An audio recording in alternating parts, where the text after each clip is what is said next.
এসে বিয়াই বেগে বাইরে দলি গেছে রে আরে গুয়াহাটি শহরে এই কাণ্ড হইছে রে আসাম বাসী রে এসে বিয়াই বেগে দলি গেছে গুয়াহাটি শহরে আরে কত টেকার কইনি জলিয়া চালি হই গেছে রে আসাম বাসী রে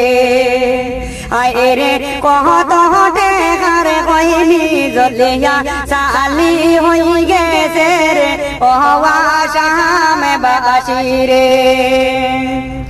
এসে বিয়াই বেগে জলি গেছে গুয়াহাটি শহরে আরে কত টেকা জলিয়া রে ভাই চালি হই গেছে রে আসাম বাসী রে আরে কত টেকা জলিয়া রে ভাই চালি হই গেছে রে আসাম বাসী রে